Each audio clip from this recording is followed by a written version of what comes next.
Bonsoir mesdames, bonsoir mesdemoiselles, messieurs, bonsoir. On est tous ravis de vous retrouver, toute la petite équipe de Zouk TV. J'espère que votre semaine se passe bien. C'est que mercredi, mais en tout cas, on peut dire que c'est pas très loin de samedi, pas très loin du week-end. Et puis, allez, on va se détendre un petit peu et on va poser une question à des personnes qui ont l'habitude de nous poser des questions. Donc, voilà, je vous dis pas, ils sont pas très à l'aise parce qu'ils ont toujours l'habitude de nous poser des questions et c'est eux qui sont sous le divan, si on peut parler comme ça cette fois-là. On va parler avec des journalistes, avec des personnes qui nous portent l'information, qui nous donnent des informations, qui communiquent avec nous à travers des news, comme ils disent, et puis qui parfois aussi n'imaginent pas comment ils peuvent façonner nos vies. On va parler des journalistes, de la confiance qu'on peut leur accorder. Est-ce que vous leur faites confiance? Voilà la question de ce jour. 71 27 07 05 96 pour nos amis de Martinique, de Guadeloupe, de Guyane et d'ailleurs. Faites-vous confiance aux journalistes? Est-ce qu'on peut, par les temps qui courent, leur faire confiance? Alors, comme je vous disais, pour en parler avec nous, nous en avons trois qui, à des degrés divers, vous informent. Nous allons commencer par Madame, tiens, Josette Delblond, bonsoir. Bonsoir Fred Galva. Je rappelle que vous intervenez sur notre chaîne. Oui, alors je précise juste, je ne suis pas journaliste, je n'ai pas de carte de journaliste. Pourquoi ? Parce que je ne me considère pas. pas. Ou parce que... Non, en fait, je n'ai pas intégré un média traditionnel et je ne fais pas de l'information. En tout cas, au sens où moi j'entends la fonction de journaliste, je ne le suis pas. Même si je pense qu'on pourra peut-être définir ce qu'est un journaliste, justement. Oui. Justement, on en parlera pour ça, on aura le temps, en 1h30. Vous pouvez déjà nous appeler, bien évidemment aussi donner votre avis. Est-ce que vous leur faites confiance? Vous qui, très certainement, au moins une fois par jour, avez contact avec eux, parce qu'en fait, soit par la radio, soit par le journal, soit par la télévision. Adam Kouaté, bonsoir. Bonsoir Fred. Vous êtes, vous, journaliste dans le grand quotidien de Martinique, France Antilles Martinique. Il y a combien d'années que vous êtes journaliste? Il y a 22 ans. Qu'est-ce que vous amenez à faire ce métier, Adams? Ah, bonne question. Oui, on est là pour ça. Une très bonne question. C'était un choix, j'allais dire, hasardeux. Je voulais faire... On dit toujours ça, oui. Que c'est par hasard. Comme moi, je suis psy par hasard, n'est-ce pas? Mes parents voulant que je sois un enseignant, oui. Alors j'ai accompli ma mission jusqu'au jour où on m'envoie comme stagiaire dans un pays que je ne vais pas nommer. Et là, j'ai eu un choc. J'ai tout claqué. Déjà, ne le donnons pas, vous nous désinformez. Non, c'est pas désinformé, c'est simplement ne pas revenir à la situation d'un pays qui se bat toujours. Oui. Et alors, je suis retourné, donc cette fois en France toujours, et j'ai continué mes études supérieures et après une... Vous avez fait des études de droit, de sociologie, de langue appliquée aux relations internationales pour ne pas cacher des études. Et puis après, vous êtes décidé aux langues orientales, des études d'arabe jusqu'à la maîtrise. Et ensuite, je voulais devenir enseignant de ça. Bon, ça ne pouvait pas se faire, c'est très compliqué. Et j'ai dévié, j'ai passé un concours à l'Institut français de presse. Donc c'est comme ça que le fait hasardeux, c'est le hasard des choses. C'est pas votre choix prioritaire? Ce n'était pas mon choix prioritaire, mais je ne regrette pas. Est-ce que vous vous épanouissez là-dedans? Ah oui. Bon, après, si depuis 25 ans je le fais, c'est parce que, je m'épanouis. Vous aimez bien ce que vous faites? Vous aimez bien votre rédaction? Ça se passe bien? Tout va bien? J'aime bien. Ils vous regardent, faites attention à ce que vous direz. J'aime bien ce que je fais. J'aime bien l'équipe dans laquelle j'ai évolué jusqu'ici, avec tout ce que cela peut comporter de haut et de bas, des fois, parce qu'une rédaction, un journal, un média, je ne dirais pas est à l'image du pays, mais évolue avec son pays, et je pense que le média pour lequel je travaille a évolué évolue encore avec le pays dans lequel il est implanté. Troisième personnage avec nous, avec qui je vous remercie tous les trois d'avoir d'ailleurs accepté de prendre un petit peu de temps. quelqu'un qu'on connaît bien dans notre pays. Hein. Il est très médiatisé, bien connu, qui aussi joue peut-être des fois dans nos têtes, puisqu'il est directeur de l'Institut d'opinion, de sondage et d'opinion, Open Soft System. Eddy Marajou, bonsoir. Bonsoir. Alors, qu'est-ce qui vous a amené, pareil, à vous lancer comme ça dans l'opinion, connaître ce que nous pensons, nous analyser nos comportements? Qu'est-ce qui vous a poussé à faire ça? Un jour, j'ai dit à mon père qui me demandait ce que je voulais faire comme étude. Je lui ai dit que je veux être journaliste. Oui. Ah, au moins vous, ça a été clair au départ. Et il m'a dit, journaliste, ça gagne pas d'argent. Bon. Donc, fais un métier qui te permettra de payer le temps que tu passes à être journaliste. D'accord. Voilà. Donc, j'ai choisi de faire une école supérieure de commerce. De commerce. Donc, j'ai fait une prépa d'abord, et puis ensuite une école de commerce.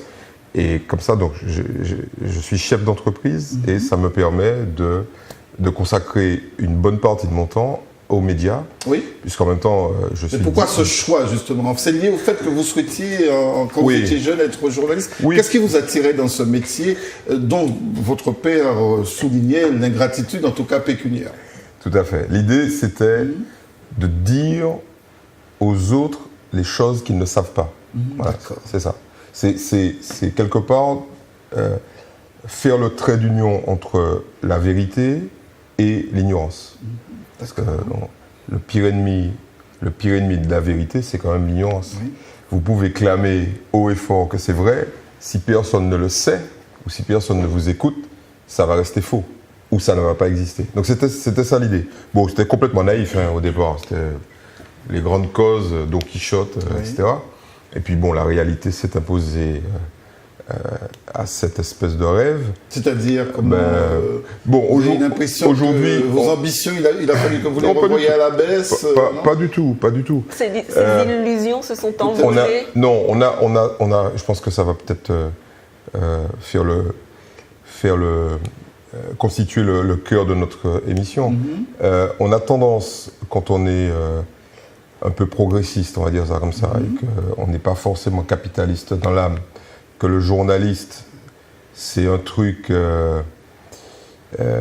qui est du bon côté de la barrière, qui est noble, qui est intouchable, etc. Et que c'est le sauveur des plus faibles, des ignorants, des gens laissés pour compte, etc. Puisque bon, le journaliste, au-delà de relater l'information, quelque part, il y a quelque chose qui le taraude, c'est de dire les choses, quoi, de dire la vérité, de partir à la recherche de la vérité. Or, quand on commence à entrer dans la réalité, justement, on s'aperçoit qu'il n'y a pas de sauveur, qu'il n'y a pas de journaliste, qu'il n'y a que des hommes et des femmes, et que tous les travers que le journaliste souhaite dénoncer et la transparence ou l'absence de transparence qu'il dénonce, il en est lui-même à la fois le porteur et le défenseur. En tout cas, on apprécie beaucoup votre modestie sur ces questions, mais en réalité, elle détonne avec l'idée qu'on se fait de vous, ces femmes et hommes de presse, où on a le sentiment quand même que vous êtes souvent dans une toute-puissance. On parle d'ailleurs du 4e pouvoir. Est-ce que vous n'avez pas l'impression justement de détenir tous les trois, vous qui avez tendance à nous donner des informations, un certain pouvoir? Est-ce que vous vous sentez porteur de... Et ne soyez pas faussement modeste, dites-nous ce que vous en pensez. Ici, on dit les choses vraies. J'ai l'impression qu'on nous attribue, on attribue aux journalistes parfois le pouvoir qu'il n'a pas. Ouais. Oui. Et je m'explique là-dessus. Je crois que quand on est dans cette posture dont parlait tout à l'heure Eddy, à savoir cette posture de dire, de rompre le silence, de témoigner surtout, et que dans un pays démocratique, il y a des lois qui entourent, non pas protégées, mais qui entourent cette profession-là. Je pense qu'à ce moment-là, on nous attribue des pouvoirs que nous n'avons pas, alors que toutes les autres professions, la profession d'avocat, je ne sais pas moi, entre autres, je pense à ça parce que ce sont quand même des professions cousines quelque part.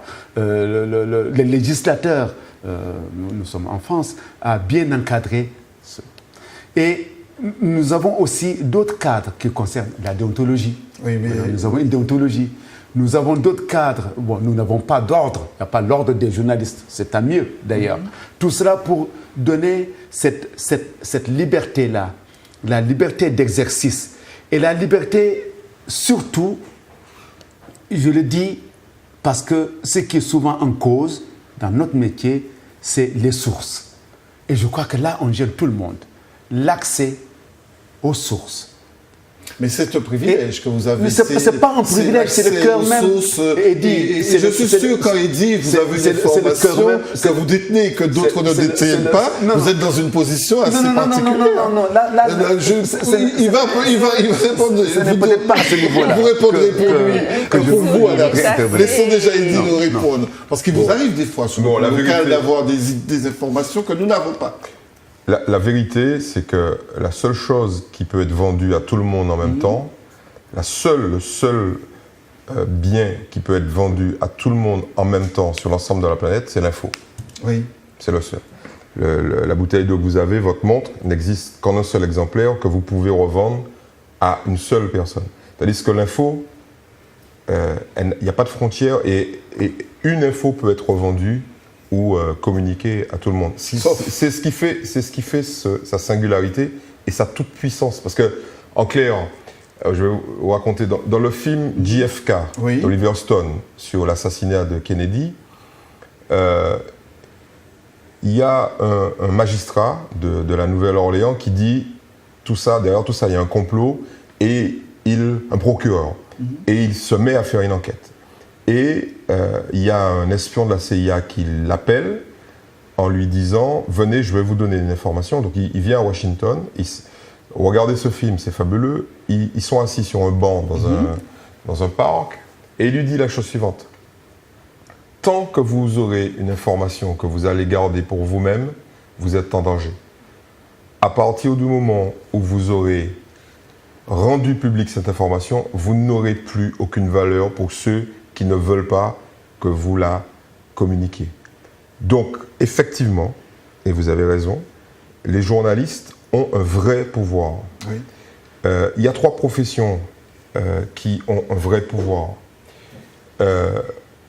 et qui ne sont malheureusement pas, alors là je vais fâcher Adams, qui ne sont malheureusement pas suffisamment adultes pour s'auto-contrôler et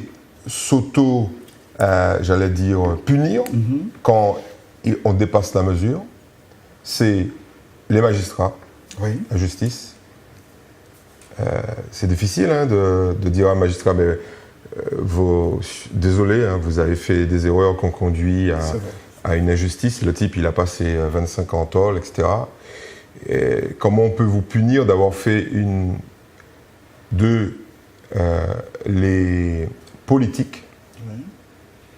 Qui est-ce qui bon, il y a la haute cour et machin, d'accord, mais la haute cour, c'est pas pour un conseiller général ou un conseiller régional. Il y a quand même les électeurs qui oui, les électeurs mettent fin au mandat, mais ils ne punissent pas. Oui, ils ne punissent pas. Si vous grillez un feu rouge, vous êtes puni. Vous êtes d'accord? Et puis, le troisième, c'est le journaliste. Et ça, je pense qu'il y a un vrai combat. Donc il y a une sorte d'impunité Total.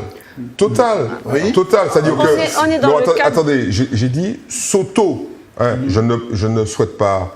Il n'y a pas d'autocensure, c'est-à-dire que... Non, pas d'autocensure. S'auto-punir. S'auto-punir, par exemple, un médecin commet une faute médicale. Oui.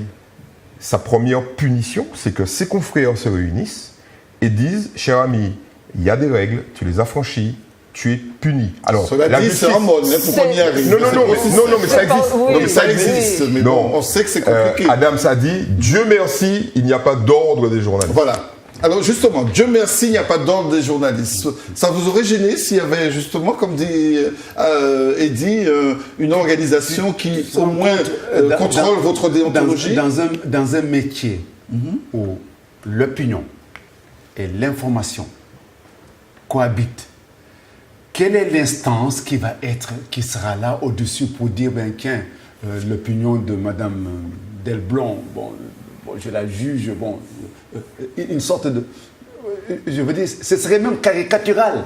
Non, mais il ne s'agirait pas de juger l'opinion, non, c'est pas l'opinion. La démarche. C'est pas l'opinion. Et l'information dont on parle. Un journaliste qui ment. Alors, un journaliste qui ment en toute conscience, qui donne une information fausse, il ne sera jamais jugé. Jamais. Il ne sera jamais jugé, mais il pourra mentir à nouveau. Il sera décrédibilisé. Tu veux que je te donne le nom, tu veux que je te donne de journalistes qui ont menti et qui sont crédibles, qui sont toujours crédibles? On va en prendre un.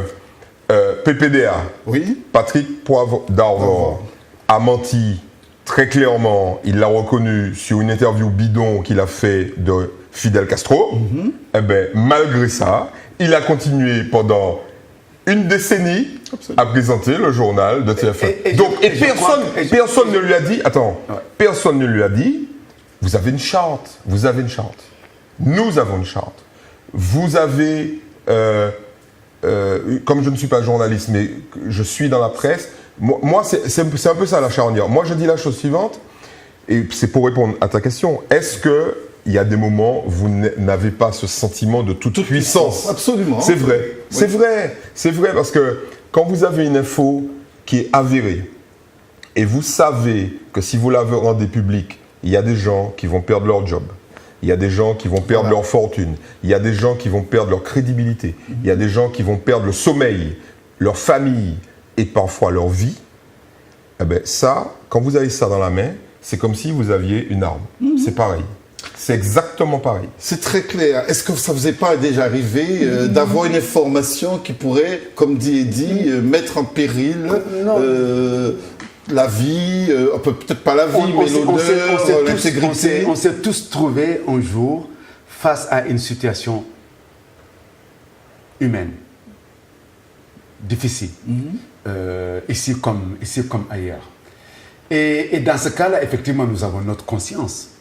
Mais est-ce que le silence, des fois, n'est pas plus préjudiciable que l'autre? Moi, je suis camusien. On y reviendra. Camus. C'est-à-dire que quand on se tait, on commet un crime. Et en même temps, quand on dit mal les choses, et c'est Camus qui le dit, mal nommer les choses, c'est ajouter au malheur du monde. Et je pense que ça, dans toute charte, dans toute démarche, dans toute profession journalistique, quelle qu'elle soit, je crois qu'on doit tenir compte de ça. Le silence. Mais est-ce que c'est fait régulièrement? Le silence. Rompre le silence. Rompre le silence. La diffamation est condamnée. Attention, la diffamation est condamnée. Oui, mais on ne parle pas de la diffamation. Voilà, la diffamation est condamnable. Donc quand on dit que quelque part, il y a une impunité, il n'y a pas d'impunité. Non, l'impunité n'existe pas. Nous le verrons. Oui, Josette, après nous allons accueillir le premier téléspectateur. On est en train de parler du journaliste idéal, mais il y a quand même un certain nombre de filtres avant que l'information n'arrive au public. Lorsqu'on est journaliste dans un quotidien régional ou même national, on sait qu'on peut détenir une information, vouloir la transmettre, vouloir l'écrire, etc. On a une hiérarchie au-dessus qui dit « Ah ouais, mais non, ça passe pas ». Donc dire qu'effectivement un journaliste non, mais la hiérarchie est parfois aussi journaliste elle-même. Que ça soit une hiérarchie, que ça soit au niveau de la rédaction, que ça soit au niveau de la direction, que ça soit au niveau des actionnaire, il y a des informations que vous détenez, que vous avez bien envie de transmettre, mais qui ne passeront jamais. Parce que vous êtes dans un journal et qu'on vous dit non, ça va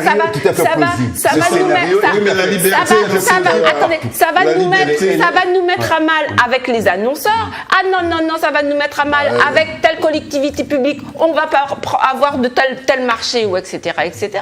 Le seul média aujourd'hui qui peut se targuer d'avoir effectivement langue ouverte et de dire ce qu'on veut à n'importe qui et de n'importe qui, c'est Internet. Ouais. Et ce ne sont pas des journalistes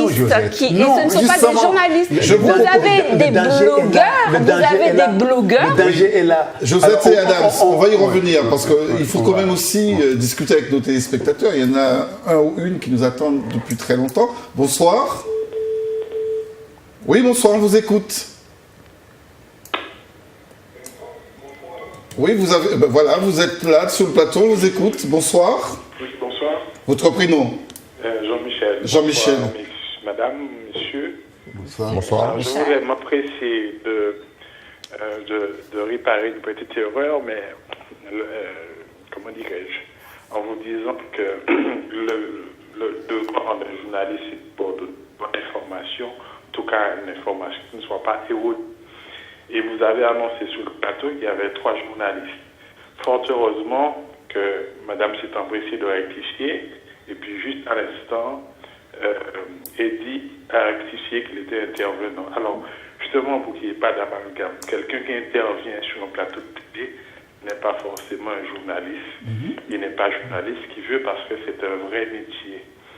Et je voudrais, en toute modestie, rappeler qu'un journaliste doit donner la bonne information et non pas une information piochée comme ça pour faire plaisir à X ou à Y ou pour paniquer la population. Donc, Oui, mais Jean, c'est quoi la bonne information?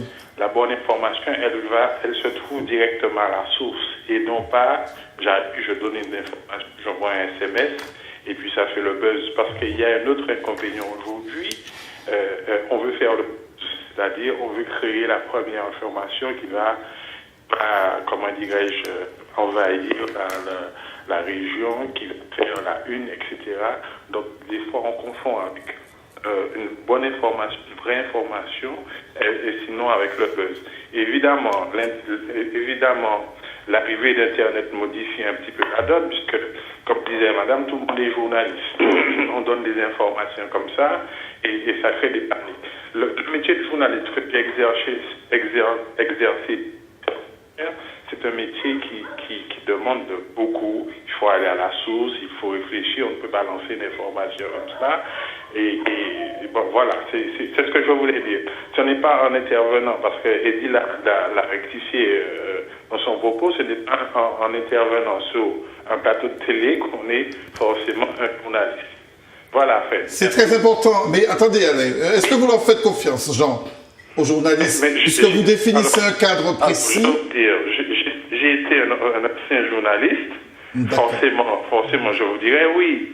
Parce que, comme je vous l'ai dit, un journaliste donne une information où il va à la source. Ce n'est pas mon voisin qui m'a donné une information en disant qu'un homme politique a détourné 200 millions d'euros. J'irai à la source, à toutes les sources, à toutes les bonnes sources, et à partir de là, je vais donner la bonne information. C'est ça le travail de journaliste. Il y a un travail de recherche, etc. Mais ce n'est pas quand je me réveille le matin, j'entends mon voisin dire quelque chose que je vais répéter sur un média. Mais qu'est-ce qui vous garantit que votre source est la bonne? C'est quoi la source? Mais écoutez, oui, il faut d'abord vérifier si la source... Je vous prends un exemple très, très simple.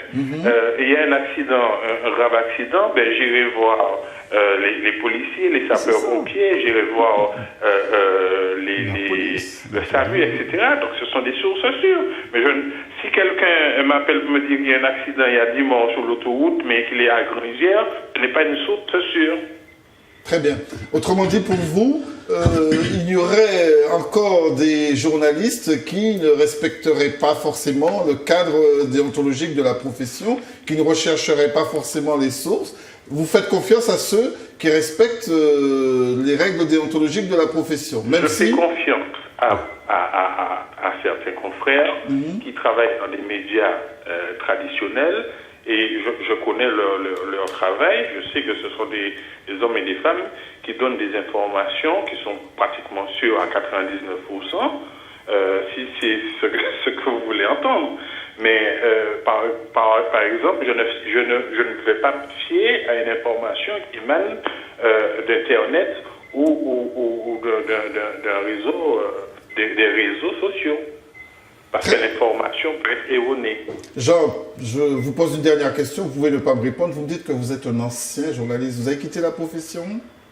Oui. C'était trop lourd, ou alors c'était un projet personnel? Projet personnel. Projet personnel. Je dirais mon nom, ça ne pose problème comme ça. Eddy et Adam, vous me reconnaissez, Jean-Michel Index, c'est un ancien TV. D'accord, très bien. Voilà. Ok, merci d'être venu. Je vous en prie. Et puis vous revenez quand vous voulez. Hein. Donc voilà, je voulais rectifier la première information qui Oui. était erronée, comme vous avez annoncé qu'il y avait 3 journalistes. Oui, je me suis trompé. Vous savez, Erae Oumana S, c'est ça comme ça. Oh là là, Erae très bien. Oumana S. Et voilà, merci, Alain. Merci Jean d'être venu. Alors c'est vrai que quand j'ai parlé de journaliste, j'ai surtout voulu faire apparaître l'idée que vous êtes quand même porteur d'information. Et attention, émettre une information, c'est beau. Mais est-ce que vous avez le souci de la façon dont elle est perçue, cette information? Est-ce que vous avez le souci de ceux qui vous écoutent, qui vous lisent, qui vous regardent hein?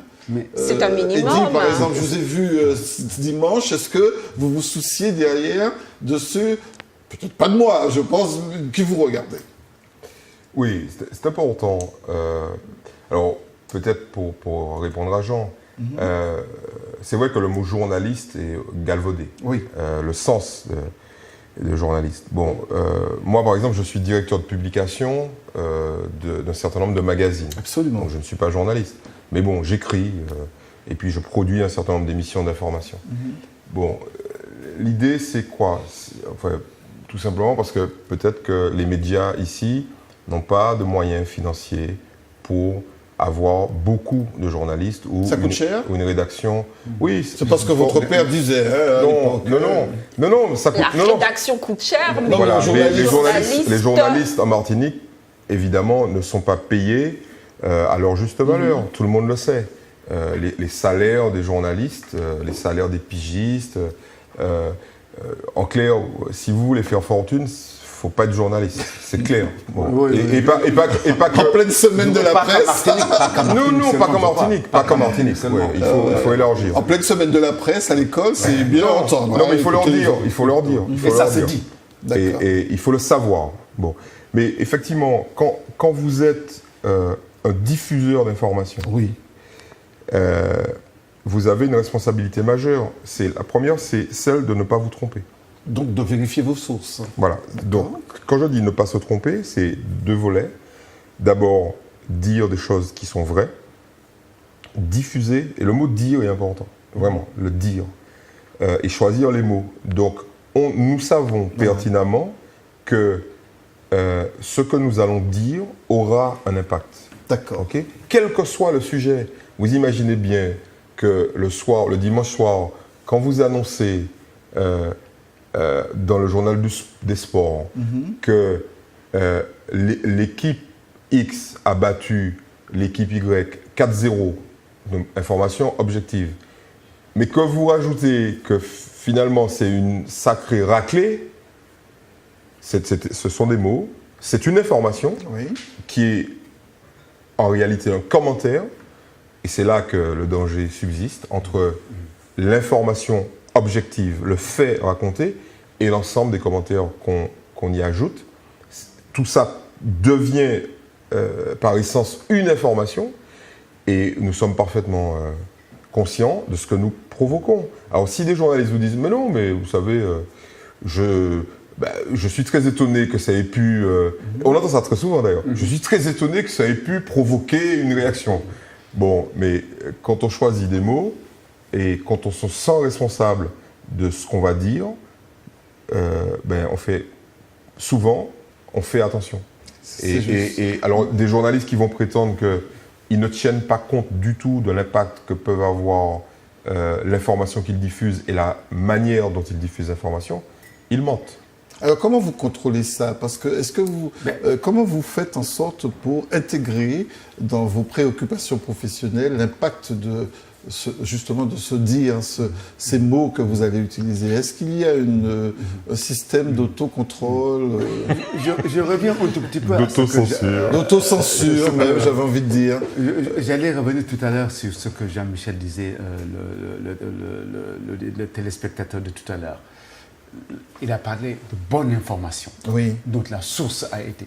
Il y a un terme, recouper les sources. On ne parle pas d'une source, on parle des sources. Alors, quel que soit le fait, on a des sources. Sources judiciaires, dans certains cas, sources judiciaires, policières, de sapeurs-pompiers, il en a dit tout à l'heure, et puis des témoins directs, des témoins oculaires. Une fois tout cela mises ensemble, je pense qu'on pourrait en sortir une information vraie, parce que recoupée. Maintenant, les mots. En combien de temps? Maintenant, les mots. Ça prend combien de temps? Ça peut Ça veut prendre dire, ça on peut peut le faire prendre dans un- ça peut prendre le temps dans que la ça pourrait presse prendre. écrite. Ça pourrait prendre le Est-ce temps qu'on que peut ça le pourrait faire prendre.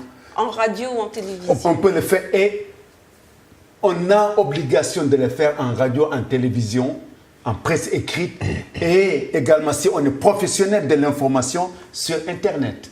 Il ne faut pas l'oublier. Professionnel. Malgré cette rapidité-là, on pourrait revenir sur la question de l'instantané. Mais là où je voulais en venir, les mots. Vous avez Que vous choisissez. les mots. Les mots que vous choisissez. Mais les mots que l'on choisit, ce sont les mots de tous les jours.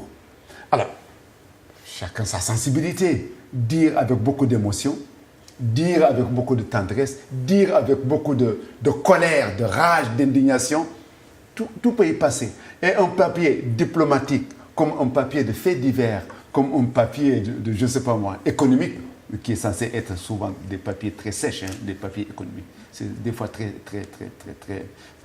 sec. Austère. Oui, austère, oui, très. Et alors, on peut y ajouter aussi l'émotion. Ce sont des degrés. Et là, c'est la personnalité du journaliste. Ou la ligne d'écriture, ou de dire de la Et ça, c'est pas neutre. Là, on n'est plus dans la neutralité, on n'est plus dans l'objectivité. À partir du moment où le filtre passe par la personnalité, par l'opinion. C'est pas l'unique filtre. Mais d'abord, le premier filtre, le premier élément, c'est de se faire comprendre.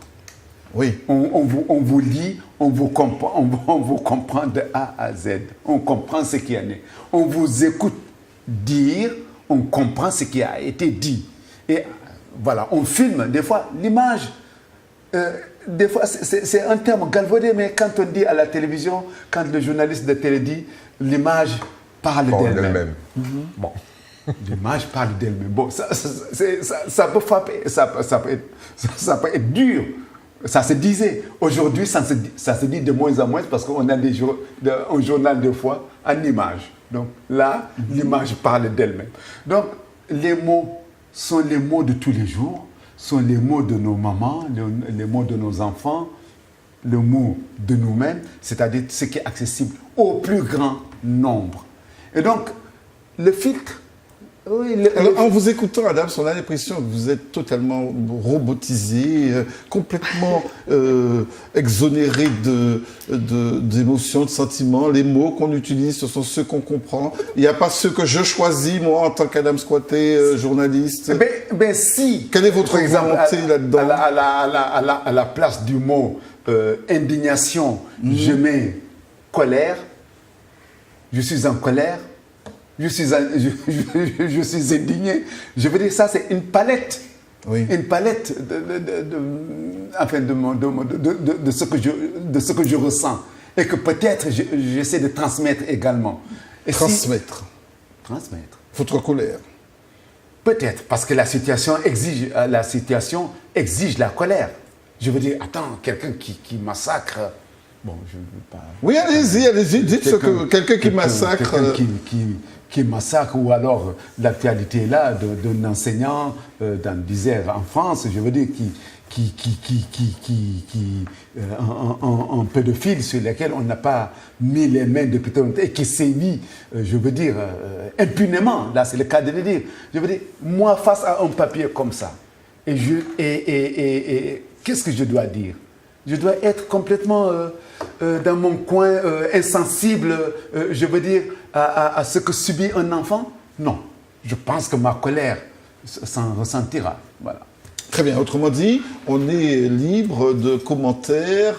On peut aussi très naturellement exposer ses propres ressentis, ses émotions, et les transmettre tant qu'à faire. En même temps qu'on transmet l'info, on transmet ses émotions. Avant d'être ses un objectifs. métier, avant d'être une fonction, avant d'être une mission, on est un être humain, un homme, une femme, avec tout le passif, tout le passé, tout ce qu'on est, et on transmet ce qu'on est. Mais qu'est-ce qui est le plus important? C'est transmettre l'info ou transmettre la colère? Alors, on a transmis transmettre l'info, mais qui ne peut pas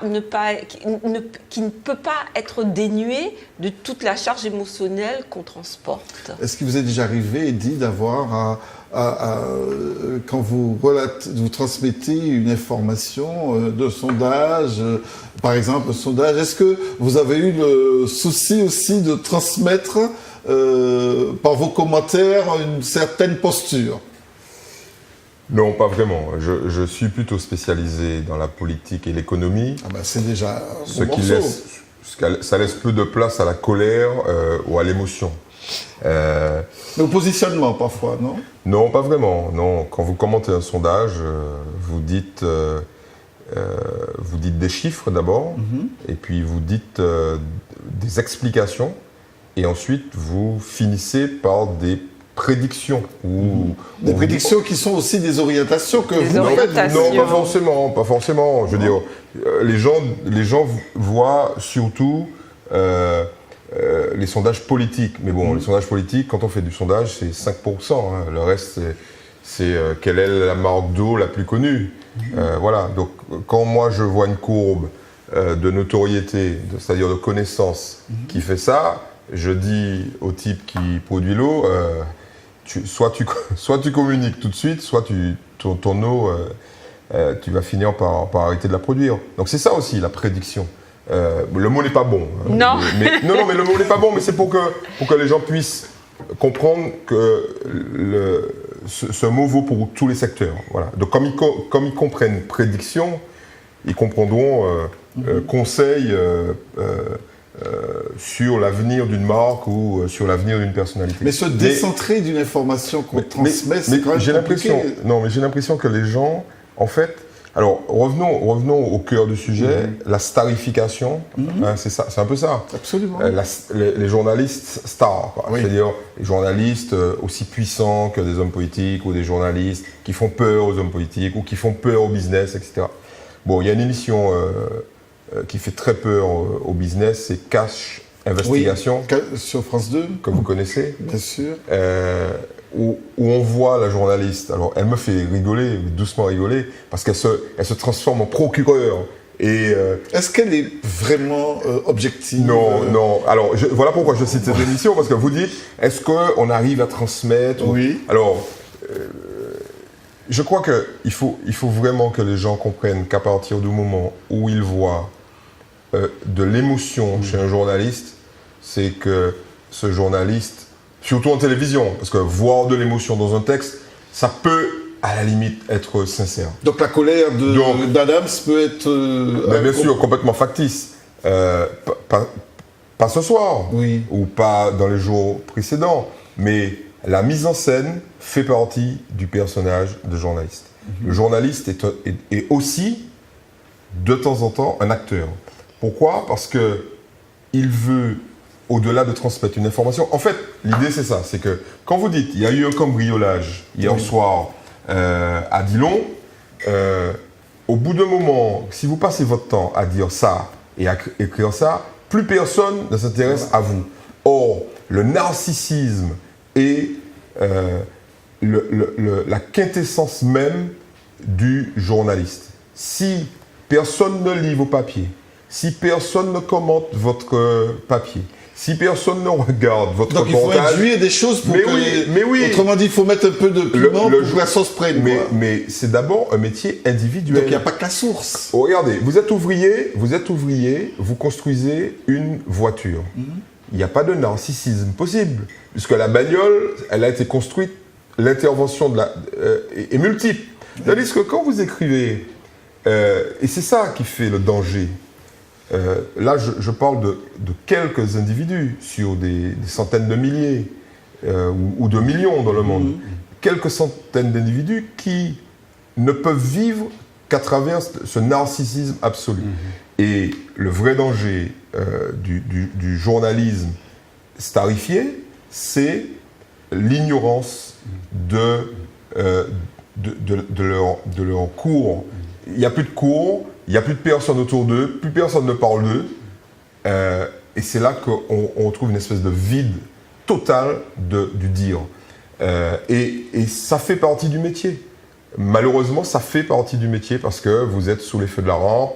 Il y a des gens qui viennent vous dire, les gens vous croisent dans la rue, ils vous disent « Ah ouais, ça vous fait à Yerushalayim, ça t'est bon, ça t'est bon ». Alors évidemment, ça flatte l'ego des gens. Mais au bout d'un moment, je crois que le vrai travail, c'est de dire « Mais est-ce que je vais à la télévision pour qu'on me dise le lendemain, ça vous fait à t'es bon ?» Puisque ça n'a pas ni pièce sens au bout d'un moment. Il n'y a qui ça y aurait d'où. Et puis, il faut rester en haut. Ou alors, je vais pour faire avancer les choses. Et c'est ça le vrai débat, à mon avis. Mais je crois que c'est valable, ce narcissisme, cette enflure de l'ego, c'est valable pour certains journalistes. Qu'on voit pour tous les, pour toutes les personnes qui sont en contact direct avec un public, avec au plan visuel. C'est vrai que c'est valable aussi pour les politiques, c'est valable pour les artistes, c'est valable pour tous ceux qui ont un public. Pour les blogueurs, Internet est un fantastique reflet, effectivement. Pour les blogueurs, sur Facebook également. Ou pour monsieur ou madame lambda. Également, l'ouvrier qui construit une automobile, il a une page Facebook. On va compter le nombre d'amis, de likes, de ceci, de cela. Oui, mais pas dans le cadre de son métier. C'est-à-dire que quand le narcissisme se superpose au métier que l'on fait, et tu as raison, acteur, homme politique, magistrat, journaliste, top modèle, et ça... Le danger, ne parlons pas des autres métiers, ce soir on parle des journalistes, de ceux qui transmettent des informations. Le danger, il est là. Et il faut reconnaître, parce que ce soir vous nous passez à la moulinette, oui. Et il faut dire la vérité, une part non négligeable de la course à la reconnaissance fait partie de notre quotidien. J'apprécie votre transparence, mais est-ce que vous reconnaissez effectivement, Adams, que ça fait partie du boulot, ce bénéfice secondaire narcissique qu'on peut en tirer? Est-ce que vous le reconnaissez? C'est pas exclu. C'est pas exclu, dit-il. C'est pas exclu parce que je pense... Effort spectaculaire d'Adams. Oui. Je pense à deux... Une précaution oratoire particulière. À deux aspects et puis à notre évolution dans le métier. Un jeune journaliste, bon, j'en rencontre parce qu'on a des stagiaires, parce que cet après-midi encore je rencontre quelqu'un. Et alors, je pense que celui qui arrive dans le métier, sa préoccupation première, c'est comment je vais me faire un tout. Parce que dans une rédaction, il y a toujours, peut-être même des fois, 3 générations qui se côtoient. Lui, le petit ou la petite qui arrive, intimidé, bon, s'est dit, ben tiens, lis un papier, bon, sous lui. Comment je vais faire une signature dans un journal, par exemple. Quelques années, oui, justement. Ça c'est important quand on voit sa première signature dans un... moi, je sais que ma première signature, de papier, je l'ai... Tu l'as gardé? Je l'ai gardé. Même pas... Bon, il y a eu celui que j'avais exercé avant la Martinique. Mais en Martinique, ma première signature, c'est coupé, c'est découpé. Et pourquoi, Adams? Pourquoi? Allez, dites-nous franchement. Non, tout simplement parce que c'était quelque chose, bon, c'est pas du tout narcissique, mais quelque chose... On verra si c'est narcissique ou pas. C'était une pièce de théâtre. Oui. Voilà, pour dire les choses simplement, c'était une pièce de théâtre d'une grande metteuse en scène française engagée et tout, et qui avait fait une mise en scène ici d'une pièce, voilà. Et voilà, et j'écris cet article qui sort, et la personne en question était encore là, m'appelle, non pas dans le sens, voilà. Mais ça peut arriver à n'importe quel journaliste. Bon, on a mis le pied dans le plat, il faut l'assumer. Ça, c'est le domaine de la critique. Ça n'a rien à voir avec la diffamation ou les faits divers ou autre. C'est le domaine très, très, très tangent de la critique. Et là, je voudrais donc en venir à quelque chose, le phénomène du narcissisme. Et je pense à quelques grandes signatures comme ça, ou à quelques grands, bon, avant la télévision. Localement, hein, oui, même localement, parce que n'allez pas chercher ailleurs ce qu'on peut trouver à la maison. Oui, même localement. Encore que la Martinique, par le fait de l'insularité et de la proximité des sentiments, je crois, font que des fois, on marche sur des œufs, je crois. Vous êtes très prudent quand vous Oui, parlez. on marche sur des œufs. Les stars, dis-moi qui est la star du journalisme en Martinique aujourd'hui. Est-ce qu'il y a une star? On n'en a pas besoin. Mais Parce qu'il y en a pas. Pourquoi Parce ne qu'il y en a l'aurait pas? Non, mais c'est pas vrai. Il n'y en a pas. On n'en a pas besoin. C'est pas vrai, je vais vous Quel donner, est- quel je est- vais vous donner des exemples. Oui. Je vais vous donner, on parle vrai. Oui, ben oui. Moi, La star. moi, je connais des gens. Mais dis-moi un nom. Mais non, je vais te donner des noms. Je connais des gens, et derrière, ça nous a poussé à le mesurer, puisqu'on faisait un baromètre des présentateurs de télévision. On l'a fait pendant des années. Oui. Et donc, on a d'abord fait des études qualitatives pour les télés, parce qu'il ne faut pas se faire d'illusions. Les télés choisissent qui va à l'antenne, parce que la personne qui va à l'antenne est porteuse d'une image, mais il y a une compétition féroce Bien sûr, pour présenter le journal. Bon. bien sûr. Et nous, quand on faisait des études qualitatives, il y a des gens qui nous disaient, monsieur, je vous avoue, des hommes, hein, et les femmes, je vais vous raconter après, monsieur, je vous avoue que moi, je quitte mon boulot et je fonce pour aller voir Audrey Pulvar à la télé. Et des femmes nous disaient, quand elle était présentatrice à la TV, oui. et les femmes disaient, vous pouvez me dire ce que vous voulez, moi, la personne que j'aime voir à la télévision, c'est Serge Billet. Je ne veux personne d'autre, des femmes qui disaient ça. Et donc, cet élément est essentiel, puisque les journalistes le savent. Ils le savent. La direction ne met pas l'étude dans un placard en disant, bon, non, non, non. Quand vous dites les journalistes, C'est-à-dire les personnes concernées, les personnes ou les autres? concernées, les D'accord. personnes concernées finissent par le savoir, soit tout de suite, soit par la bande. Et effectivement, ça pose des problèmes de compétition, des problèmes de concurrence, des problèmes de colère. On parlait de la colère, parce que si vous dites brusquement à quelqu'un, bon, écoute, tu as présenté le journal pendant 3 ans et il semblerait que l'opinion ne te suive pas, on te met au placard ou on te met chef de machin. Ça existe aussi.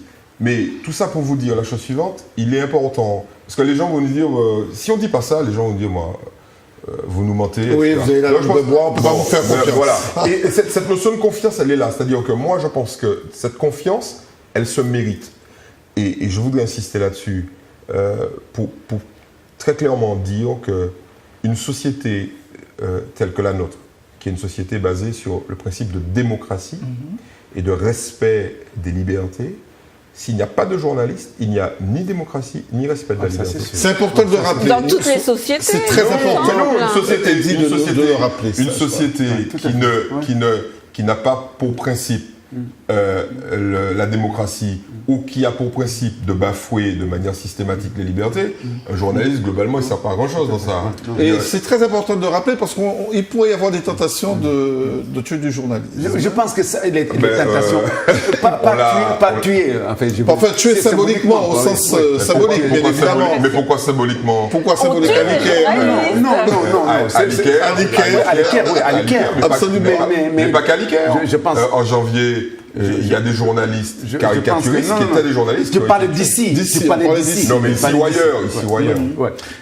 Oui. Je vous propose, parce qu'il y a quelqu'un qui nous attend depuis longtemps, on ne va pas leur faire attendre au téléphone, 71 27 07, il faut donner la parole aussi aux téléspectateurs. C'est bien qu'on en soit entre nous, ça se passe bien, mais il y a aussi des personnes qui ont des avis. Bonsoir, Oui, bonsoir, votre prénom? Jean-Michel. Jean-Michel. On vous écoute, Jean-Michel. Et merci d'avoir été si patient. Oui, non, mais je comprends, les débats sont passionnés. Non, mais ce que je voulais dire, justement, vous avez parlé de l'intervention de dimanche soir Sur une télé, oui, une télé. Oui. D'Eddie Barajou. Rassurez-vous, je n'avais pas donné je n'avais pas fait Oh, de c'est pub pas- sur votre thème. Oh, oui. Non, mais en fait, ce que je voulais dire, c'est qu'à un moment donné, lorsqu'on annonçait les résultats, et les résultats n'étaient pas encore officiels, j'ai entendu justement la personne qui faisait les commentaires dire que un écart de 90, parce qu'à un moment donné, on a pensé que c'était ça, en faveur du sortant, que ça représentait à peu près l'écart de l'année dernière. Or, l'écart de l'année dernière était de 185, c'est-à-dire 2 fois 90. Après, quand on entre plus profondément dans l'analyse, la faute portait sur le bureau de la mairie, numéro 1, bureau centralisateur, bureau dans lequel le sortant a été minoritaire, alors que l'année dernière, justement, c'est ce bureau-là qui lui a permis de gagner l'élection.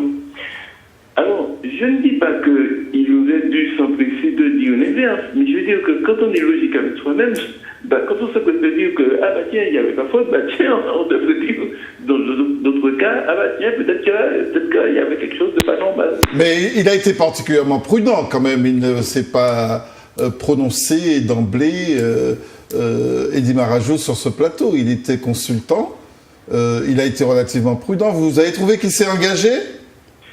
Écoutez, je vous invite à revoir l'intervention et comme ça vous ferez une meilleure analyse. Certainement que je me suis trompé. Enfin, j'aurais bien aimé en tout cas m'être trompé, cela dit. Très bien. En tout cas, merci Jean-Michel. C'est pas simple que de s'exposer et j'ai pas envie de dire à la vindicte, mais en tout cas à l'analyse, aux critiques.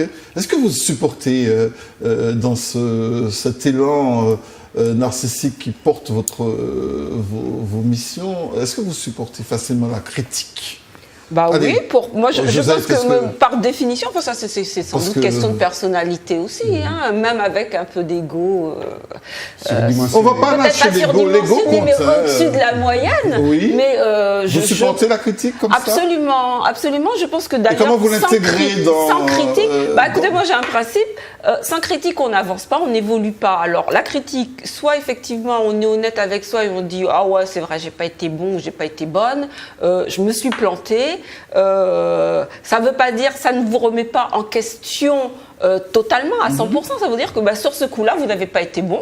Ou alors, ça c'est une critique, je la prends ou je la prends pas. Mais il faut accepter qu'on puisse être critiqué. À partir du moment où vous vous exposez, vous êtes de toute façon soumis à la critique. Et de toute façon, quelqu'un qui estimerait qu'il peut faire l'unanimité, c'est quelqu'un qui n'est pas dans la vraie vie. Dangereux. Oui. La question de l'unanimisme autour d'une conférence de rédaction, et on est d'accord sur tout ce qui a été fait, sur tout ce qui a, et je pense que c'est pas toujours bon. D'ailleurs, je ne pense pas qu'il y ait une conférence de rédaction où c'est le seul moment où un journaliste, où tout le monde peut dire non à un rédacteur en chef voilà. Et je pense que ça, l'unanimisme dont parlait Josette, et ça c'est quelque chose à abolir. Oui. Je reviens toujours sur la même question des stars. Là, on a pris le cas des télévisions. Mais on peut en parler en presse écrite. On peut en parler. Mais même chez vous, il y a des stars de la presse écrite. Je ne vais pas nommer Adams. Chez les analystes politiques. Chez vous, il y a des stars, bien sûr. Mais il y a des stars en presse écrite parce qu'elles passent en télévision. Je crois que. Peut-être. Et star, c'est lui qui se fait star. Ça, je suis persuadé que la star, c'est quelqu'un qui a construit un mur autour de lui pour incarner ce rôle-là. Et c'est la fameuse mise en scêne dont il parlait tout à l'heure. On devient un acteur. Alors, voilà. Et on passe partout. Et là est le danger. Parce qu'on oublie à ce moment-là sa vraie mission. Mais est-ce que vous n'avez pas le souci de plaire? Autrement dit, est-ce que vous n'êtes pas traversé régulièrement par le souci de la séduction? Quand vous vous exposez une information, est-ce que vous n'avez pas peur de déplaire? Alors, allez, je dis ça en inverse. Non, je crois que ça, c'est réservé aux gens qui commencent. Voilà. Au début. Au début, oui. Bon, après avoir pris beaucoup de coups. On peut lâcher le pavé comme ça dans la mare sans... il y a quelque chose. Sans effets collatéraux? Non, il y a quelque chose qui est important, c'est que si vous êtes mauvais, vous ne durez pas dans ce métier. Très clairement. Okay. D'ailleurs, il y a des gens qui ont disparu, soit qui sont partis parce que ce métier les dégoûtait, parce que par certains aspects, il y a des couleuvres énormes à avaler. C'est plus des couleuvres, c'est des boas. Effectivement, ce que tu disais sur le fait de plaire ou de déplaire aux annonceurs, cette espèce de soi-disant étanchéité totale entre le service commercial d'un média et la rédaction, tout ça c'est de la foutaise, bien évidemment, ça n'existe pas. Comment ça n'existe pas? non, Est-ce qu'on peut, quand non. on est journaliste dans une entreprise qui est soumise à la publicité, Non, mais il faut dire on aux gens. peut annoncer tout? Oui, non, mais c'est justement. Ah bon? Non, Vous justement, pensez? c'est le contraire. Je dis l'étanchéité qui Ah oui. existe, Ah, c'est-à-dire d'accord, ok. l'indépendance D'accord, de la c'est ça. rédaction Donc, ok, n'existe voilà. pas. Très bien. Il n'y a pas d'étanchéité entre D'accord, les deux. C'est-à-dire ok. que le service commercial va appeler la direction générale, qui va appeler le rédacteur en chef, qui va dire à son journaliste de venir s'asseoir là. Mais ça, effectivement, ça n'arrive que dans des cas extrêmement rares. Tout simplement parce que le quotidien d'un quotidien ou le quotidien d'un hebdomadaire ou d'une radio, c'est 95% d'informations qui ne remettent pas en cause la marge du monde. Bon, mais sur les critiques, je reviens à ça. Effectivement, quand vous dites, vous choisissez de vous exposer. Oui. Autrement dit, aussi aux critiques. Comment vous les contenez? En clair, vous avez du courage. Parce qu'il faut que les gens qui nous critiquent pensent, enfin j'espère qu'ils pensent que nous avons du courage. C'est-à-dire que nous signons, Absolument. nous disons en étant là. Vous vous engagez. Nous nous engageons et nous sommes responsables de ce que nous disons. Et sur ça, j'aimerais leur renvoyer la critique. Parce qu'effectivement, nous nous trompons, et je l'ai dit dès le début. Parfois, nous disons des choses qui sont l'inverse de la vérité. Parfois, nous le faisons en toute conscience. Mais notre visage est vu, notre nom est signé. Par contre, il y a toute une série de gens dans la population qui commentent, critiquent ou disent toutes sortes de choses, mais dans l'anonymat le plus total. Voilà. Donc, moi, je supporte la critique à partir du moment où elle est signée. Où les gens me disent, voilà, je m'appelle monsieur Albert Dupont, je n'ai pas aimé ce que vous avez dit hier soir en télévision, et là, je m'assois et je discute, et j'essaie d'expliquer. Par contre, quelqu'un qui va faire un coup de gueule sur une radio, C'est très à la mode maintenant. ou qui envoie un SMS avec un pseudo à France Antilles. À France Antilles, oui, on fait aussi des SMS. Ou qui va répondre dans un blog en mettant un pseudo et en attaquant, ça c'est la limite de la démocratie. Et ces gens-là, évidemment, n'ont aucune importance pour nous. C'est pas la peine. Par contre, quelqu'un qui va dire, écoutez, monsieur X, monsieur Marajo, monsieur Kouaté, voilà, je m'appelle, voilà mon numéro de téléphone, voilà mon adresse. Et là, j'aimerais discuter avec vous de l'erreur que vous avez faite. Mais c'est du pain béni, parce que là, on peut discuter. Et les gens, ils ont du courage. Donc, la critique n'est acceptable qu'entre gens qui ont du courage. Très bien.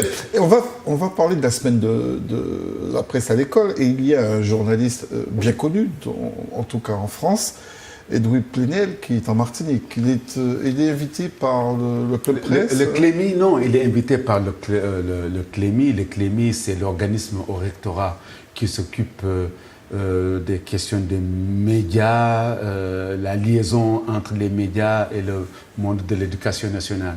Donc il est parmi nous pour une semaine complète là, et tous les jours il est face à des élèves comme chacun de nous. Hein. Cette semaine on est pris par cela. Donc voilà. Il a accepté de nous accorder une interview. On lui a demandé justement est-ce qu'on pouvait faire confiance aux journalistes. Je vous invite à le regarder.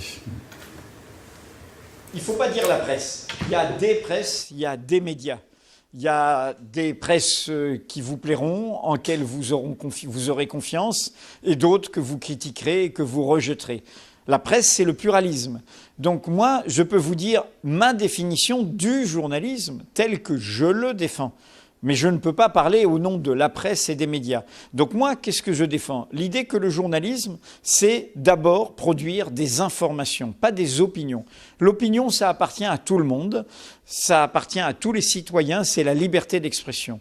Notre métier, c'est de produire des faits, des vérités de faits, et surtout les faits qui vous sont cachés, qui vous sont dissimulés, que les pouvoirs, qu'ils soient politiques ou économiques, ne veulent pas que vous connaissiez.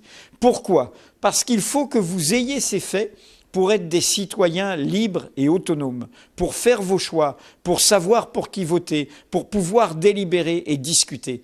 La conséquence de cette définition, c'est que la première obligation du journalisme, c'est la vérité.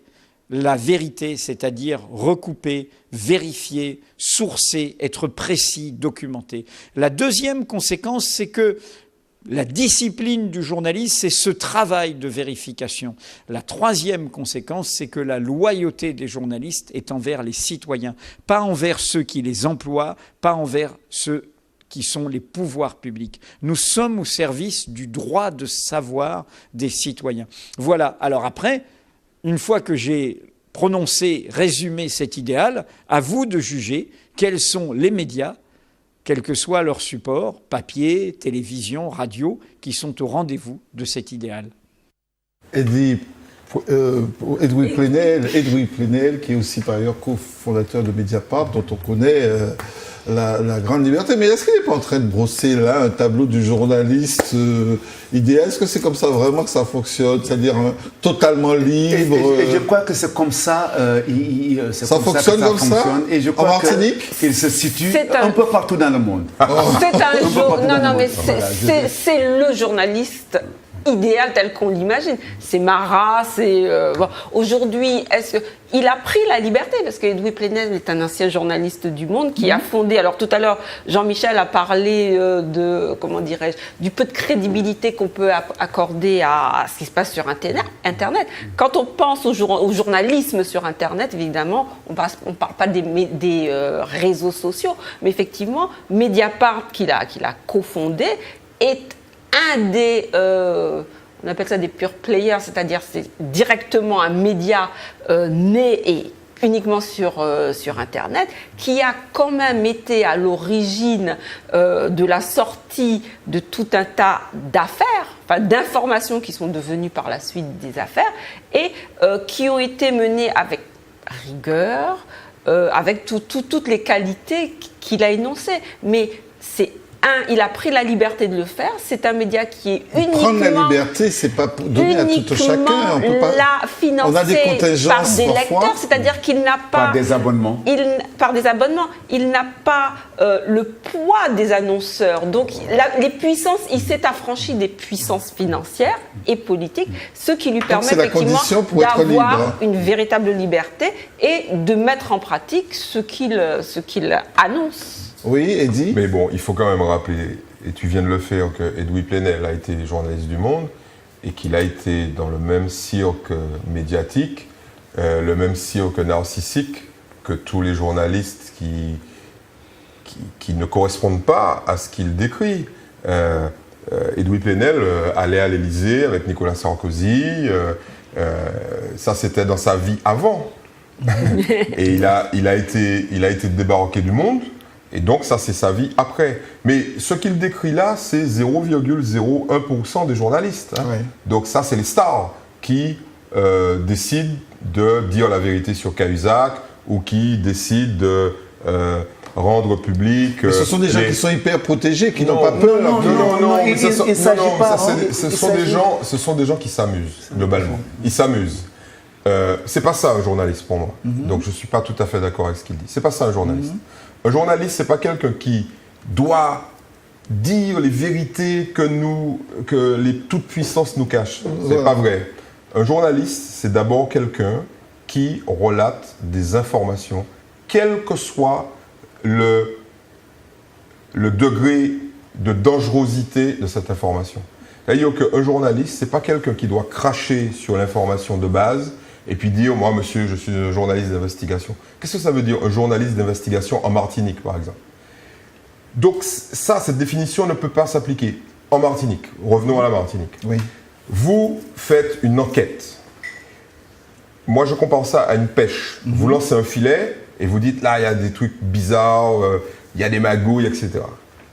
Ça va rejoindre ce qu'Adams disait. Quand vous relevez le filet, il y a votre tonton, il y a votre cousin, votre grand-mère, il y a un ami à qui vous avez prêté 2000 € et vous dites, merde, toutes ces montagnes dans ça.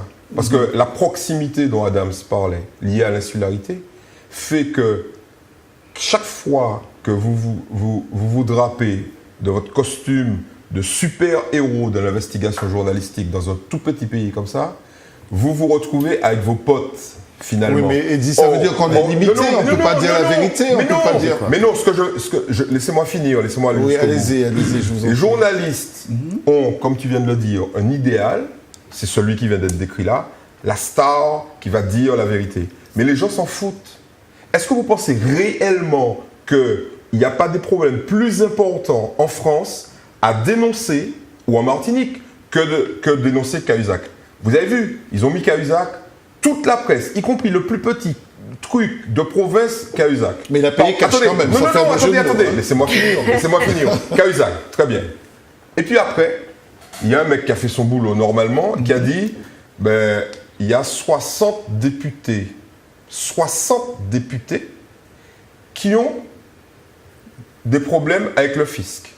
Il y a, voilà la liste, des députés et sénateurs qui ont des comptes en Suisse. Ça a fait combien de temps? Même pas une semaine. Ça veut dire quoi? Ça veut dire que finalement, on s'est amusé, on a détourné l'opinion. Alors, je vais prendre un exemple en Martinique. Est-ce que, par exemple, le fait de dire qu'il y a plusieurs dizaines de milliers de personnes en Martinique qui n'ont ni l'eau ni l'électricité, c'est pas plus important que d'aller faire de l'investigation?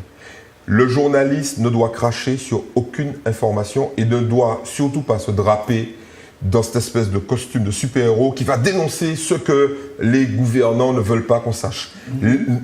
Est-ce que vous pensez que les gouvernants ne veulent pas qu'on sache que 50 000 personnes en Martinique vivent sur les 50 pages géométriques tout simplement parce qu'elles n'ont pas de logement ailleurs. Mais ça peut déranger, les élus locaux. Mais c'est une vérité qu'on dit tous les jours. Donc vous imaginez bien qu'ils s'en foutent complètement. Mais par contre, il n'y a aucune enquête là-dessus. Il n'y a aucun journaliste, tout simplement. Vous savez pourquoi? Parce que ça ne va pas faire vendre. C'est tout. Là où je suis entièrement opposé à Eddy, c'est cette notion de se dire que ce qui a été dit là relève du phénomène de star, de héros. Je crois qu'il y a une tradition dans le journalisme qui est très ancienne, qui est la tradition d'être vigilant, de la vigilance, et par-dessus tout de l'engagement. Et je crois que les Albert Londres, dans notre système, Pulitzer chez les Américains, qui sont à peu près pas tout à fait de la même époque, mais de la même veine. Je veux dire, si Albert Londres n'avait pas jeté un coup d'œil sur le bagne, s'il n'avait pas été au Congo pour voir ce qui s'est passé sur le chemin de fer de Congo où des milliers de personnes sont mortes, je crois qu'on serait passé à côté de quelque chose. Zola, qui avait été journaliste avec l'affaire Dreyfus, l'antisémitisme en Europe. Et je crois que là, ce qui se passe avec cette génération, parce que c'est un peu la nôtre aussi, avec Edouard Plenel, c'est si on n'avait pas soulevé l'affaire Cahuzac, quelqu'un qui est au sommet de l'État et qui est en faute par rapport à tout ce que, je veux dire, la législation dit dans ce sens-là, on n'aurait pas eu ces députés-là qui ne payaient pas des impôts. On n'aurait pas su que Dassault était en faute. On n'aurait pas su un certain nombre de choses dont on ne sait pas encore. Parce que là, je crois qu'on est à une période, on est à un moment clé. Mais ce n'est pas vrai. On est à un moment clé de la vie politique et de la vie judiciaire sur lesquels le journalisme aujourd'hui est franchement en phase avec cette période. Maintenant, qu'en Martinique, nous ne soyons pas allés voir ce qui se passe sur les 50 pages géométriques, ça, on peut le déplorer. Qu'on n'aille pas voir... Ça ne vous a pas intéressé une seule fois? Il y a d'autres choses. Moi, je ne refuse pas. Je ne le refuse pas. Mais ce que je veux dire, il ne faut pas dire que le journalisme d'investigation tel que ceux-là le font doit s'effacer ou n'a pas sa raison d'être face Personne à n'a dit ça. Personne Je n'a pense dit ça. qu'il y a- il y a Mais en un même tout, temps, quoi. il a Personne pris n'a la dit ça. précaution de dire il n'y a pas une presse, il y a des presses. Et à côté, effectivement, Voilà, ouais, je des pense, journalistes ouais. d'investigation, Ouais. rien n'empêche qu'il Alors, existe ouais. un journaliste Je vous de pose la la question à vous proximité. trois. Il a dit Ça aussi n'est pas tout à l'heure, incompatible. un journaliste doit transmettre des informations, pas d'opinion. Est-ce que, par exemple, en sortant l'affaire Cahuzac, il n'y avait pas quelque chose de l'ordre de l'opinion qu'on De voulait la aussi- morale. Ah, voilà, oui. c'est ça, Est-ce c'est de la que- morale. voilà. C'est de la Alors, morale. est-ce que, quelle est la marge, Mais justement non, mais il y a un truc qui est incompréhensible. Et bon, moi je pense que, je l'ai dit, il faut préserver fondamentalement la liberté d'expression et les journalistes. Nous sommes Ok. d'accord. Ça, je crois qu'on Le problème, partage ça le tous. problème est, comme ça nous est donné de réfléchir à notre métier, le problème c'est qu'à un moment, il faut le dire. Or, les journalistes ne le disent pas. Il y avait une émission qui s'appelait Arrêt sur image et qui faisait cette critique, cette autocritique. Il ne s'agit pas de faire de l'autocensure. Il s'agit de faire de l'autocritique, de dire dans notre métier, il y a un certain nombre de choses qui ne vont pas. Ce qu'Adams vient de dire en disant Cahuzac, c'est le début d'une nouvelle ère. Les mecs du Canard enchaîné, ils sont pliés de rire. Adams, ils sont pliés de rire par rapport à Mediapart. Et d'ailleurs, les relations entre Mediapart et le Canard sont tendues. C'est Pour de quelle bonne raison guerre- je crois que c'est de bonne guerre au nom de la attends, démocratie et au nom de l'information. non, Je pense attends. que c'est vraiment Ce de que bonne tu guerre. viens de dire, ce que tu viens de dire, mais je comprends que tu puisses défendre Edoui Plenel. Pourquoi Non, mais c'est Et pourquoi tu comprends non, mais non, mais attends, non, mais attends, Dans ce non, Canard, non, dans non, ces je mais pense non, pas que- il y a laisse-moi pas. finir, laisse-moi Je finir ma pense pas phrase, Adam. que lui, je le défends. Non, mais non. je défends la conception de l'information. Non, c'est parce Voilà. que je Et le je ne t'attaque- rôle aujourd'hui des médias Je dans ne nos t'attaque pas sociétés. sur ça. On partage cette opinion et on est d'accord. Mais tu as dit je suis frontalement opposé. Donc, Voilà. laisse-moi répondre. Absolument. Tu es frontalement opposé à l'idée qui est la suivante. L'investigation se fait quand il y a nécessité d'investigation. OK? Ça veut dire qu'il y a un type qui crée un journal et qui dit « Je suis sur la niche de l'investigation ». Très bien. Et moi, je lui rends hommage, je lui dis bravo. Mais qu'il ne vienne pas donner de leçons aux gens qui font de l'investigation, on va dire, moins starifiée, moins impactante, etc. Pour une raison simple. C'est-à-dire que Attends, laisse-moi toi finir. et moi et beaucoup Laisse-moi- d'autres, on a été nourris laisse- entre guillemets, laisse-moi finir. au canard. Laisse-moi finir ma Je- phrase. Laisse-moi Non. finir ma phrase. Adams, laisse-moi finir. Des Cahuzac, il y en a toujours eu. Laisse-moi finir. Le Canard enchaîné peut te sortir des dossiers de gens qui ont eu des comptes en Suisse. Bien avant Cahuzac, le Canard enchaîné a sorti les dossiers de M. Dassault. Ah oui, Ah, ça, c'était pas si triste. Nyambo qui n'est compte en Suisse, c'est Ah, bien ben Dassault. oui, ah, ben et oui. Bougla député. Ité maire et député. Quelle est la différence entre Cahuzac et Dassault? Il n'y a strictement aucune différence. Simplement. Et ça. Il était peut-être Cahuzac pas. était Cahuzac, ministre. il était quand même ministre des non, Finances. Non, Cahuzac, non, quand même. attends, je peux vous raconter des histoires de ministres, ok? L'histoire de France est suffisamment riche en ministres Oui. qui ont globalement foutu de la vagabondagerie, ok? Oui. Bon, Tout à on est fait. tous d'accord Nous dessus. sommes d'accord. C'est Cahuzac n'est pas le premier, il faut arrêter. Qu'est-ce qui s'est passé sur Cahuzac? Et c'est pour ça qu'il faut qu'on dise la vérité aux gens.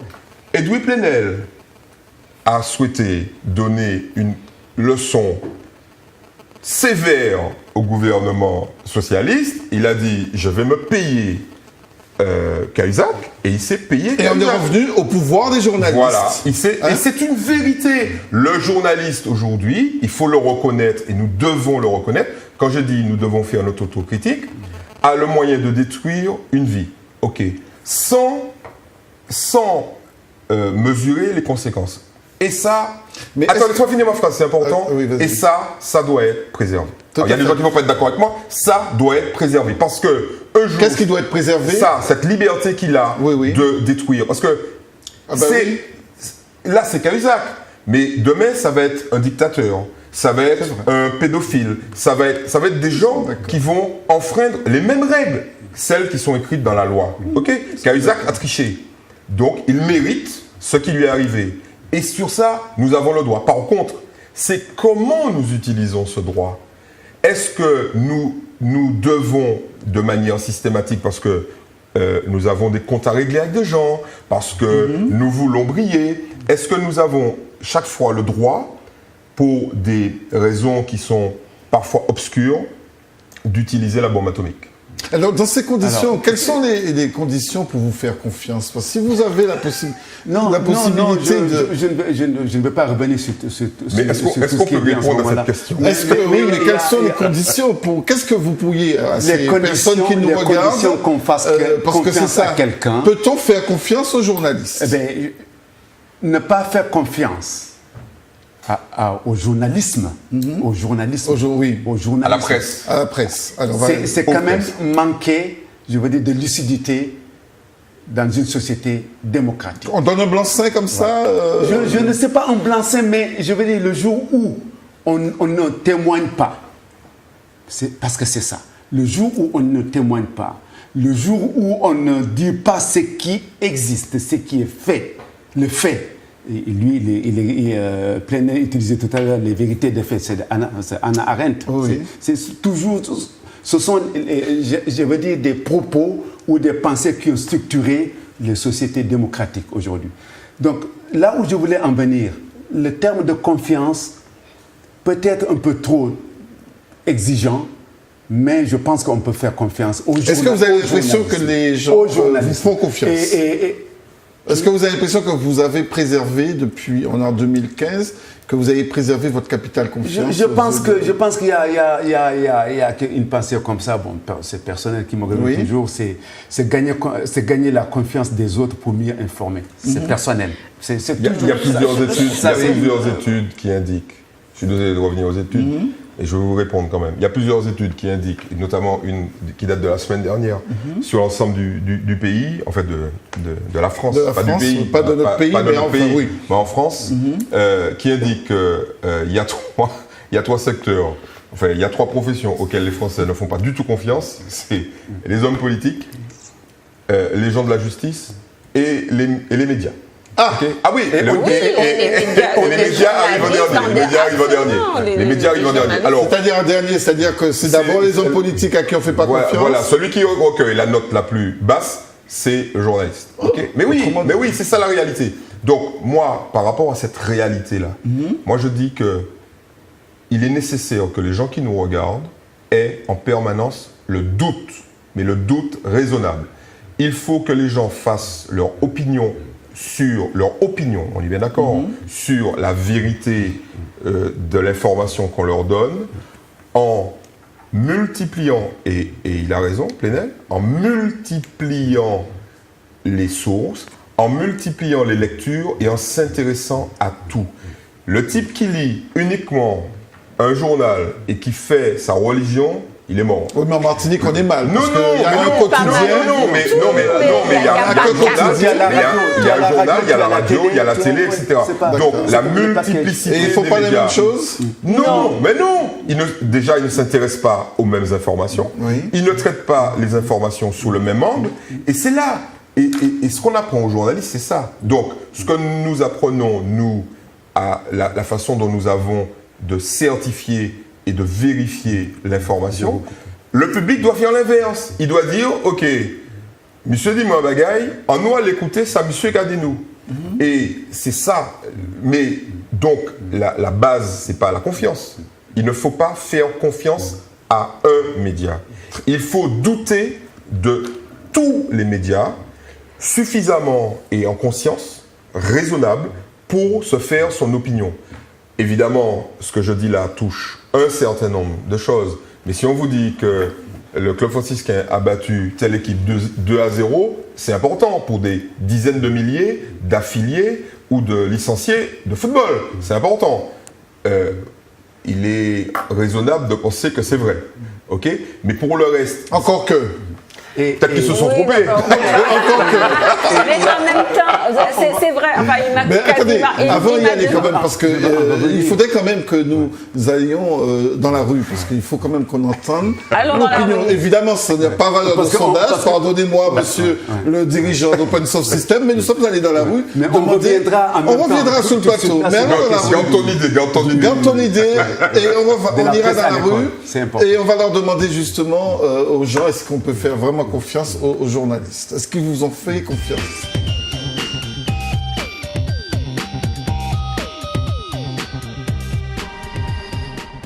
Peut-on faire confiance aux journalistes? Oui, je dis oui, parce qu'un journaliste, il est professionnel de son travail. Alors, il fait des recherches et par la suite, il nous informe de ce qui se passe. Ben oui, moi je leur porte confiance puisque c'est un métier quand même, c'est pas n'importe qui exerce cette profession, on a fait pour ça, donc je fais confiance, hein, moi. Ouais. Donc vous trouvez qu'ils font assez bien leur métier? Oui, jusqu'à maintenant, je ne vois pas de problème vis-à-vis de ça. Hein. Aux journalistes d'investigation, oui. Aux journalistes de nouvelles de tous les jours, il faut faire le tri. Voilà. Parce que selon vous, les sources ne sont pas assez fiables? Parfois, effectivement, lorsque les nouvelles tombent, il n'y a pas forcément toujours de la vérification derrière. Il n'y a peut-être pas suffisamment, je veux dire, d'assurance de prise sur l'origine des informations. Par contre, sur le journalisme d'investigation, oui, j'y crois. Ça dépend. Il y a des fois oui, des fois non, parce qu'il y a des fois les journalistes sont trop derrière, par exemple. Les stars, tous ceux qui sont connus, puis ils peuvent balancer la vie des gens comme ça se fait pas. Ouais, des fois ils peuvent dire des bêtises qui sont pas vraies. Des fois, ils rentrent dans la vie des gens qui sont... Voilà, que ça se fait pas. Oui, ça dépend de quoi. Mais de quoi, justement? Ça dépend de la situation, de qui on parle, si ça peut mettre la personne en risque, en danger, tout ça, ça dépend. Donc, il y a de bons et de moins bons journalistes, c'est ça? Oui, il y a de bons journalistes et il y a des journalistes qui sont capables de faire tout pour avoir leur article. Plus vraiment ces temps-ci, à cause de la prolifération d'informations, on va dire, contradictoires sur le net. C'est-à-dire que maintenant, il faut vraiment aller à la recherche de l'origine même de l'information. Sinon, très vite, on peut être désinformé. Est-ce qu'on peut faire confiance aux journalistes? Ah, ça, c'est une bonne question.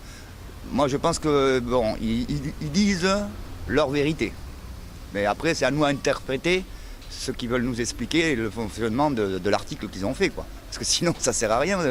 Si tu crois tout le monde comme ça, parce qu'il écrit un papier, tu peux pas croire tout ce que tu lis. Donc toi, tu es obligé de lire l'article pour pouvoir te mettre dans ta tête la situation dans laquelle l'article a été fait et toi réfléchir par toi-même pour savoir si vraiment ça correspond à ce que tu attendais le résultat de cet article.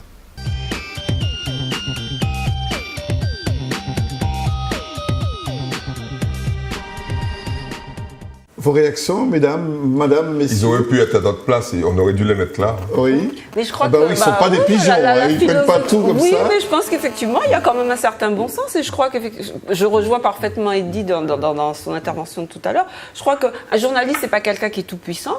Donc, si on a besoin d'une information, on multiplie de la même façon qu'ils multiplient et qu'ils vérifient leurs sources à un autre niveau. On garde peut-être pas... Je ne parlerai pas de doute éternel et absolu, mais en tout cas d'esprit critique et avoir la curiosité, et d'esprit curieux surtout, d'avoir la curiosité d'aller voir un petit peu partout. D'autant plus que nous vivons une époque formidable où on peut aller directement à la source, savoir ce qui se passe dans un petit village chinois. Donc je ne vois pas pourquoi on s'en priverait. Et c'est ce qui se ressent aujourd'hui, on est dans la semaine de la presse à l'école. Oui. Ce qui a été dit là, les classes de 6e, 5e le disent. D'accord. Là, c'est qu'on a entendu tout à l'heure. Déjà à cet âge-là. Et hier, j'étais devant 60 enfants, parce que je leur ai présenté d'abord la caricature en expose que les archives départementales organisent depuis l'affaire Charlie. Il y a une très belle expo sur la caricature en Martinique, des journaux Martinique. Et après coup, on s'est retrouvés dans un petit amphi pour discuter.